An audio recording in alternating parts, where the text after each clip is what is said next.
I can't tell you how excited I am to have a former colleague, an old friend. I guess you're still not an old friend. You're still a friend.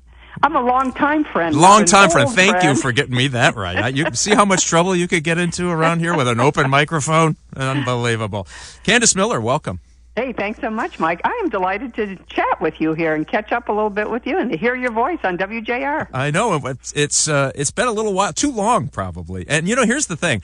I was going to talk about, all of and we can talk about this, the national level problems, certainly the not just the emails, but the content of the emails. Many people forget about that.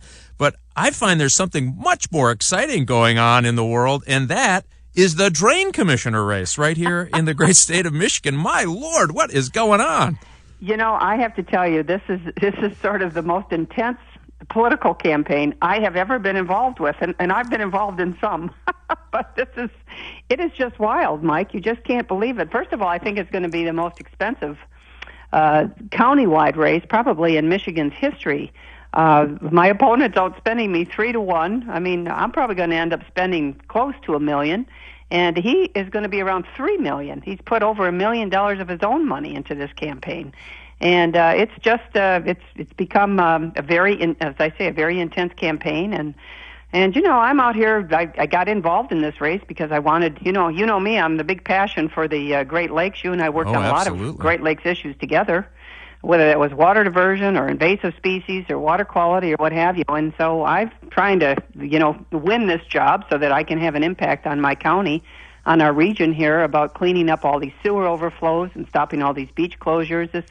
The responsibility of this department, these pump stations, I mean, just in the last 3 years, there's been over 7 billion gallons of sewer overflow. So that was my impetus, but now I'm saying not only clean water, but clean government. You're hearing a lot about this corruption in Macomb County, and, the truth is my opponent's chief deputy there, his political protege, his guy that's his right-hand man, the guy that doesn't sneeze without Anthony Marrocoo telling him it's okay, Dino Bucci, was just sued for extortion. He's always been sort of known as a collector, so it's sort of a culture of pay-to-play, and anyway, here I am. I'm running. You're pay to play. I mean, unbelievable.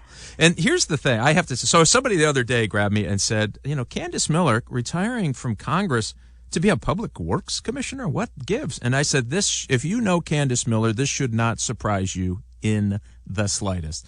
She got her start on real issues, substantive local issues, when you were ran for the township, and all in your career. And I'll tell people this, and we're normally not supposed to disclose what happens in our Republican conferences, but the most passionate advocate for the Great Lakes in these conferences was none other than Candice Miller. You were always at that microphone defending our Great Lakes. And very passionately, by the way. And matter of fact, I think I learned how to sail from your speeches in the conferences of those. I mean, you've been so passionate about this so long. So when this happened, I said, man, this makes perfect sense to me. What I didn't realize is you may lift it up the rock and find all kinds of things scurrying around in there.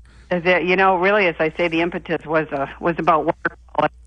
There's lining to Flint, and it's hard to find a silver lining, but I think it's that people now are very cognizant that we do have to invest in underground infrastructure, the stuff that we don't see. You run into a pothole, you got to invest in the roads overground, but underground, it does impact our quality of life. So that was really the impetus for this.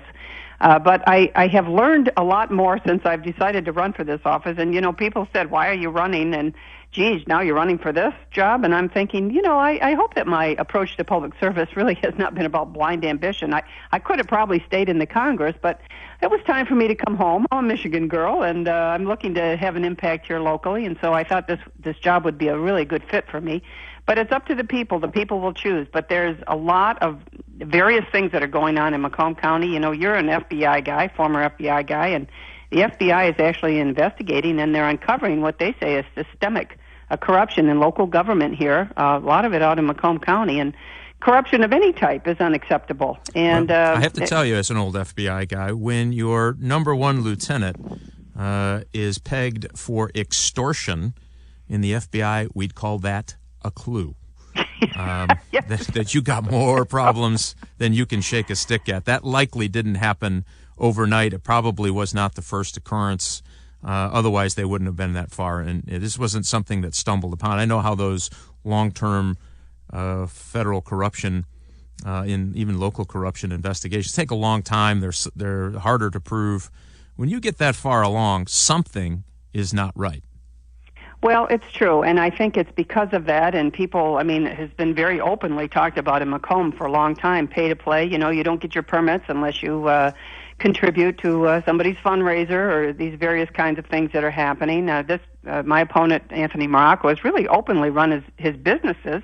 He's got a number of businesses. He's a very wealthy man. And he's run his campaign out of the county offices. In fact, he was just fined by the Macomb County Ethics Board about a week ago for ethics violation for filming political ads on county property. But, you know, after 24 years, he's getting called into question. And again, I have great faith in the common sense of the voters of America, and certainly in this case in Macomb County. And the people will choose. And we're a week out, and the people will choose if they are satisfied with the way things have gone in this department, or if they think that it's time for a change. I'm very proud that I'm a Republican, of course, as you well know, but Mark Hackle, our county executive, the biggest Democrat in the region here, has endorsed my candidacy very openly and has called into question many of these things that are happening in this department. So we'll see, Mike, but this is what I'm doing. I can't believe it. This was far more fireworks and excitement than I ever anticipated. And gosh, we haven't even gotten to the whole Hillary email scandal yet. I mean, we haven't gotten there yet. I mean, matter of fact, I have to tell you, how offensive I found that he talked about you in high school and made some derogatory remarks. Unbelievable to me that in this day and age, someone would even think that's acceptable to say about someone with your character and integrity and length of service. And I just found the whole thing a little off-put. Yeah, he's one of the things that we sort of called into question is some of his hiring practices. He'd had this exotic dancer that he was dealing with, if I put it that way, that he hired, put on the county payroll, and she ended up suing him for sexual harassment. The county had to pay about $100,000 in legal fees, and he had some out-of-court settlement. But I'll tell you the one thing, and you're a veteran, and I'll tell you, of all things, the thing that bothers me the most is he had a fellow that worked for him that was suffering from the Gulf War syndrome. And he didn't want to deal with that, apparently. And this is widely reported in all the papers. But anyway, he started having this guy cleaning out sewers and toilets and doing everything he could to make this guy quit. I mean, this is a veteran. You and I have worked on a lot of veterans issues in the past. And I always think that a society can be measured, quite frankly, in large part on how they treat their veterans. And that one really set me off. But anyway, again... Amen to that. Well, that's why I'm glad you're digging in. This is Mike Rogers filling in for Frank Beckmann. I'll be right back right after this.